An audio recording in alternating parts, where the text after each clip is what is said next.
তথ্যের ভিত্তিতে আমরা পুরাতল গ্রাম পঞ্চায়েতের অধীনে একটি জঙ্গলের মধ্যে অভিযান চালাই এবং সেখান থেকে 9টি ক্যাটেল আমরা উদ্ধার করি এবং 2 জন লোককেও আমরা আটক করি।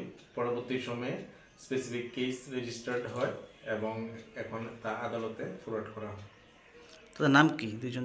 তাদের নাম, একজনের নাম হচ্ছে আসওয়াল ইসলাম এবং অপরজনের নাম সজীব মিয়া। তাদের বাড়ি কোথায়? তাদের বাড়ি হচ্ছে বিশালগড় দুর্গানগর এরিয়াতে। কোন জায়গায় নেওয়ার উদ্দেশ্য ছিল মনে হয়? খুব সম্ভবত যেহেতু বর্ডারের কাছাকাছি, তাই সীমান্ত পাচার করার উদ্দেশ্যে এখানে জড়ো করা হয়েছে। গাড়ির মধ্যে থেকে উদ্ধার করা হয়েছে নাকি? হ্যাঁ, গাড়ি সহ, গাড়ির মধ্যেই আছে। তাদেরকে এখন কোথায় পাঠিয়েছেন? বিশালগড় কোর্টে পাঠানো হয়েছে। আর ক্যাটেলগুলি কোথায় পাঠাবেন?